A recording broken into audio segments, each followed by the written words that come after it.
Magandang hapon po mga kaubayan. Sa oras na ito ay nandito ako sa kabukiran at nagagilap ng mga halamang gamot.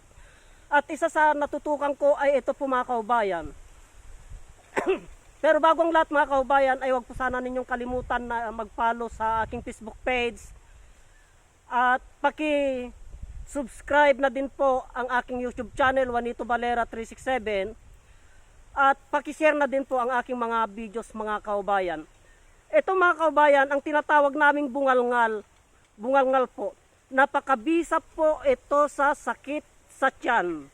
Sakit sa tiyan. Itong bungalngal na ito. Hindi ko po alam ang tawag sa iba ito mga kaubayan. Itong bungalngal na ito. Mabisa po ito sa sakit ng tiyan. Linalaga po ito at pinapainom po namin. O kaya pag ikaw po ay nahihilo mga kaubayan, ay lamukusin mo lamang po ito. Na gano'n, no?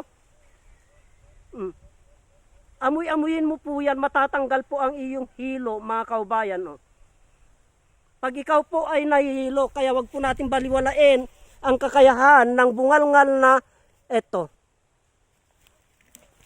Wag po natin baliwalain ang kakayahan ng bungalngal na ito dahil napakabisa po na panggamot sa gastroarthritis, yung mahangin po, yung bloated po ang tiyan mga kaubayan. Ito po ay kinakatas po, katulad po nito, kinakatas namin at iniinom po yung kanyang katas. Ito, kung ikaw po mga kaubayan, kung ikaw po ay kung bloated po yung tiyan mo at may arthritis ka po, yung katas po nito, ayan po. Ayan po.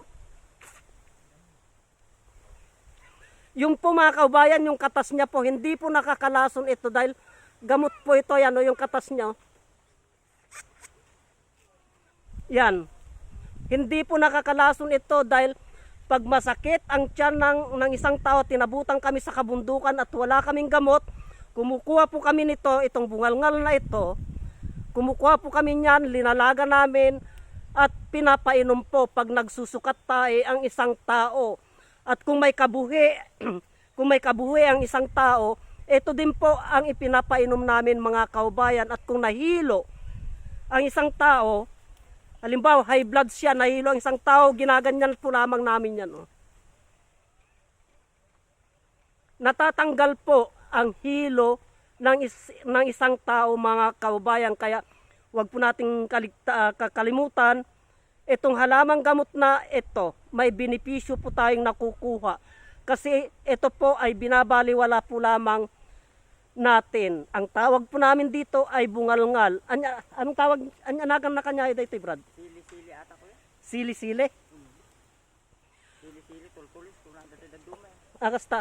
O yung iba naman nating katulad ko na Ilocano, may sarili din po silang tawag dito. Sili-sili ang tawag nila dito. Pero sa amin naman, bungalngal, hindi ko lang po alam kung ano naman ang tawag sa iba. Kayo, anong tawag ninyo doon to? Ganun din. Ganun din.